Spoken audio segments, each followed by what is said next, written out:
देखिए, प्रशासनिक सुधार विभाग के द्वारा आपकी ज्वाइनिंग देने का कार्य है वो अब किया जा रहा है। अलग अलग विभागों की काउंसलिंग चल रही है और शिक्षा विभाग वालों को नियुक्ति आदेश वो जारी कर दिए गए हैं। तो किसी भी विभाग से आप संबंधित हो, जब आप अपने कार्यालय में, स्कूल में, कहीं पर भी अगर आप ज्वाइन करोगे तो कौन कौन से डॉक्यूमेंट्स हैं जो आपको अपनी फाइल में जमा कर लेकर जाने हैं, उसके बारे में अपन बात करेंगे। तो ये आपका कार्यालय आदेश है। सबसे पहले तो इस कार्यालय आदेश को आपको प्रिंट निकालना है। देखिए, इसमें 3 पेज है, ठीक है। ये तीनों पेज का आपको प्रिंट निकालना है। सबसे पहले तो मैं आपको बता दूं, अगर आपके कार्यालय आदेश में 3 पेज है तो 3 पेज का प्रिंट निकालना है। अगर 2 पेज है तो इन 2 पेज का प्रिंट निकालना है, ठीक है। आप अब जिस भी जिले से संबंधित हैं वो अपना कार्यालय आदेश देख लेना।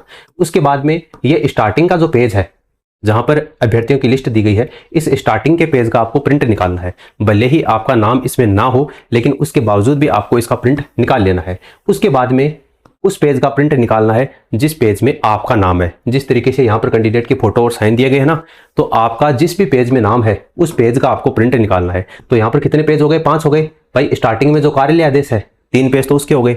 आपके कार्यालय आदेश में जितने भी पेज हैं वो आप देख लेना, उन 2-3 पेज का आपको प्रिंट निकालना है। उसके बाद में ये जो ज्वाइनिंग लेटर है, ये जो आपका ज्वाइनिंग लेटर है, ये आपका ज्वाइनिंग लेटर ही है, अलग से कोई ज्वाइनिंग लेटर नहीं आने वाला है। इसलिए इस स्टार्टिंग वाले पेज का प्रिंट निकालना है और उसके बाद में आपका नाम जिस भी पेज में है उस पेज का प्रिंट निकालना है। तो कहने का मतलब है कि ये 4-5 पेज है, इनका आपको प्रिंट निकालना ही है। उसके बाद में आपको क्या करना है, एक एप्लीकेशन लिखनी है। लेकिन एप्लीकेशन लिखने का जो प्रारूप है वो मैंने आपको हमारे इस टेलीग्राम चैनल के ऊपर डाल दिया था, ठीक है। तो इस टेलीग्राम चैनल को आप ज्वाइन कर लेना। कोई भी सूचना आती है तो यहाँ पर आपको सबसे पहले प्रोवाइड करवा दी जाती है। अब इसको आप अपने हाथ से भी लिख सकते हैं भाई। ये जो इसमें भाषा लिखी गई है, A4 साइज का पेपर आपको लेना है और उसके बाद में अपने हाथ से भी आप इसको लिख सकते हैं। वरना ये जो पेज है ये दोनों एक ही पेज है, ठीक है। मैंने थोड़ा सा जूम कर लिया इसको आपको दिखाने के लिए, वरना ये दोनों एक ही पेज है। इस एक पेज का आप प्रिंट निकाल लेना, ठीक है। मैंने आपको टेलीग्राम पर प्रारूप प्रोवाइड करवा दिया है, उसका आप प्रिंट निकाल लेना। उसके बाद में इसको हाथ से भी भर सकते हैं। यहाँ पर आपको क्या करना है, आपकी जो पासपोर्ट साइज फोटो है वो फोटो आपको यहाँ पर चिपकानी है, ठीक है। उसके बाद में यहाँ पर लिखा हुआ है कि श्रीमान जिला शिक्षा अधिकारी मुख्यालय, आपका माध्यमिक, उसके बाद में प्रधानाचार्य, फिर आपको अपनी स्कूल का नाम लिखना है, ठीक है। आपको अपनी स्कूल का नाम लिखना है जो भी आपको स्कूल आवंटित हुई है, और जो विषय में चतुर्थ श्रेणी कर्मचारी के पद पर नियुक्ति होने पर कार्य ग्रहण करने की अनुमति करने हेतु। उसके बाद में आपको जो आपका कार्यालय आदेश है जो मैंने अभी आपको दिखाया था, उसके पहले पेज के ऊपर आपके क्रमांक दिए गए हैं, वहां पर जो दिनांक दी गई है वो दिनांक आपको यहाँ पर लिखनी है, ठीक है। फिर महोदय, उपरोक्त विषयांतर्गत निवेदन है कि मेरी नियुक्ति राजस्थान कर्मचारी चयन बोर्ड जयपुर के द्वारा आयोजित चतुर्थ श्रेणी कर्मचारी सीधी भर्ती 2024 में चयन उपरांत प्रासंगिक आदेशानुसार चतुर्थ श्रेणी कर्मचारी के पद पर होने एवं पद स्थापन आपके कार्यालय या विद्यालय में होने पर मैं आज दिनांक, जिस दिनांक को आप अपना कार्यालय ज्वाइन करोगे, स्कूल ज्वाइन करोगे, वो दिनांक आपको यहाँ पर लिखनी है। जैसे मान लीजिए कि आप 5 अगस्त या 6 अगस्त को ज्वाइन करने वाले हो, तो 5 अगस्त को ज्वाइन करोगे तो यहाँ पर 5 अगस्त 2026 को पूर्वा है, सुबह जाते हो तो यहाँ पर पूर्वा है, और दोपहर बाद में जाते हो तो अपरा है। मैं शाला में कार्य ग्रहण करने हेतु उपस्थित हो गया हूँ या गई हूँ, जो भी है उसको आपको टिक कर देना है। और मेरे समस्त वांछित दस्तावेजों की प्रतिलिपियां 3-3 प्रतियों में और समस्त मूल दस्तावेज प्रस्तुत है। तो यहाँ पर देखो 3-3 प्रतियों में, यानी आपको हर एक डॉक्यूमेंट्स की 3-3 फोटोकॉपी करवा कर लेकर जानी है इस फॉर्मेट के अनुसार। अब वहां पर वो एक ही लेंगे या 2 लेंगे वो एक अलग टॉपिक है, वो जितने लेंगे वो अपने पास में रख लेंगे, बाकी आप अपने पास में वापस घर लेकर आ सकते हो। लेकिन इस प्रारूप में 3-3 प्रतियां लिखी हुई है और मूल दस्तावेज, ओरिजिनल डॉक्यूमेंट्स आपको लेकर जाने हैं। कृपया कार्य ग्रहण करने हेतु अनुमति प्रदान करें। उसके बाद में ये जो डॉक्यूमेंट्स लिखे गए हैं ये अभी मैं आपको बताऊंगा कौन कौन से डॉक्यूमेंट्स हैं। इसके अलावा यहाँ पर आपको दिनांक लिखनी है, जिस दिनांक को आप ज्वाइन करोगे, कौन सा स्थान है वो, रोल नंबर, आपके मेरिट नंबर, मेरिट क्रमांक कौन सी है वो लिखनी है। उसके बाद में आपको अपना नाम लिखना है और यहाँ पर अपने साइन कर देने हैं।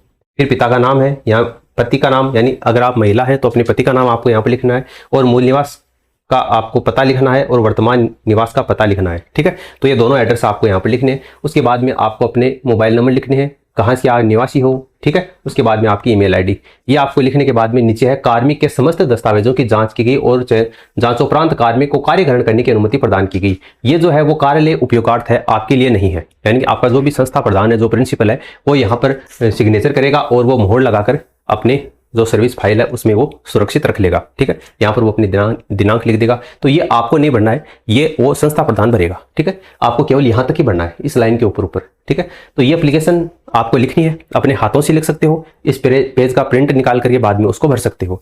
अब देखिए कौन कौन से डॉक्यूमेंट है वो मैं आपको बता देता हूँ।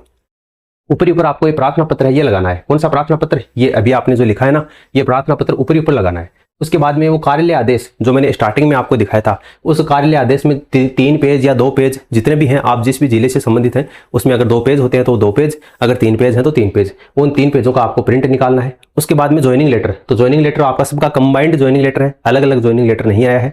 तो ज्वाइनिंग लेटर में आपको सबसे पहले वाला जो पेज है जिस पर आपके बैच नंबर लिखे हुए हैं उस पेज का प्रिंट निकालना है, और आपका नाम जिस भी पेज में है उस पेज का प्रिंट निकालना है। कहने का मतलब है कि 2 प्रिंट आपको इसके निकालने हैं।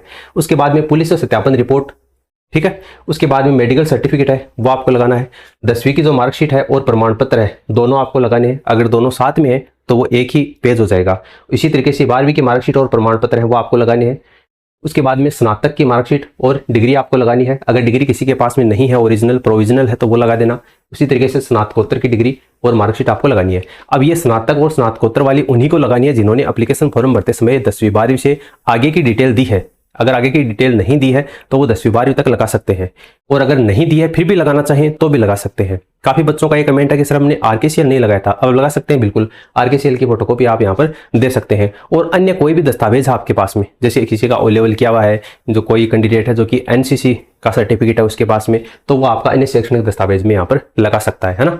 कोई भी शैक्षणिक दस्तावेज आप यहाँ पर लगा सकते हैं। उसके बाद में आपका मूल निवास प्रमाण पत्र ई मित्र के द्वारा जारी होना चाहिए, ठीक है। पुराना चल जाएगा लेकिन ई मित्र का होना चाहिए। उसके बाद में जाति प्रमाण पत्र है वो आपको लगाना है। कुछ विशेष कैटेगरियों के लिए आय प्रमाण पत्र का फॉर्मेट भी जारी किया गया है, या फिर जिन्होंने एप्लीकेशन फॉर्म भरते समय 2.5 लाख से कम वाली आय पर वहां पर यस किया था तो उनके लिए आय प्रमाण पत्र कंपलसरी है, तो वो उनको लगाना है।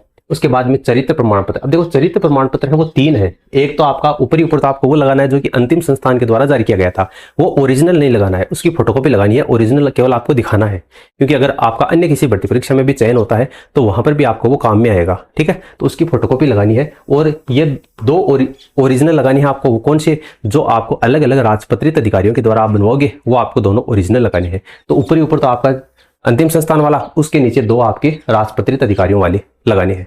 उसके बाद में अगर किसी के पास में मेरी सर्टिफिकेट है, शादी हुई है, तो वो मेरी सर्टिफिकेट लगाना है। एप्लीकेशन फॉर्म भरने के बाद में अगर आपकी शादी हुई है तो मेरी सर्टिफिकेट के साथ में यहाँ पर आपको उसके संबंध में शपथ पत्र लगाना है।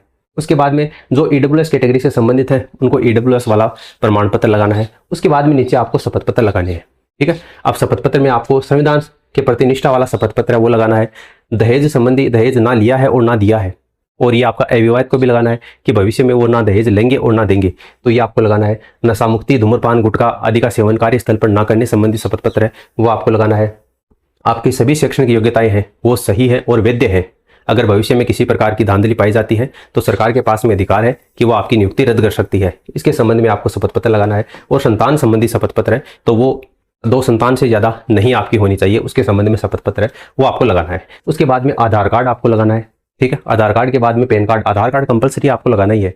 फिर आपको पैन कार्ड लगाना है, क्योंकि सरकारी सेवा में आप जाने वाले हैं तो पैन कार्ड भी लगाना है, ठीक है। जन आधार कार्ड उसके बाद में लगाना है। ये खाता की पासबुक आपको लगानी है, या अगर बैंक खाता की पासबुक फिलहाल नहीं है तो कोई भी कैंसिल हुआ हुआ चेक है तो वो आप यहाँ पर लगा सकते हो, ठीक है। तो ये आपको डॉक्यूमेंट लगाने हैं। आप चाहें तो इसका स्क्रीनशॉट ले सकते हैं, वरना इसको आप नोट डाउन कर सकते हैं। ये कंप्लीट डॉक्यूमेंट है जो आपको लगाने हैं, ठीक है। तो इस वीडियो को अपने दोस्तों के साथ में आप शेयर कीजिए, जो भी भाई बंधु ज्वाइन कर रहे हैं या आने वाले समय में ज्वाइन करने वाले हैं, ताकि वो इस लिस्ट के अनुसार डॉक्यूमेंट्स देखकर बाद में उसको अरेंजमेंट कर सकें। अच्छा, ये जो सारे डॉक्यूमेंट हैं वो आपको एक फाइल में लेकर जाने हैं। एक फाइल आपकी कोबरा फाइल ले लेना, ठीक है। कोबरा फाइल आती है मार्केट में या दुकान पर जाकर आप बोलोगे कि एक कोबरा फाइल देना, तो वो धागे वाली फाइल आती है, ठीक है, छेद निकाल कर डालने वाली। तो वो कोबरा फाइल ले लेना और सभी को उसमें डाल लेना, ताकि वो एक जगह व्यवस्थित हो जाए, और उसके बाद में आप अपने कार्यस्थल पर जाकर वहां पर ज्वाइन कर सकते हो। अगर अभी भी आपके मन में कोई सवाल है, कोई भी सुझाव है, तो आप बेझिझक नीचे कमेंट सेक्शन में कमेंट करके पूछ सकते हैं। धन्यवाद।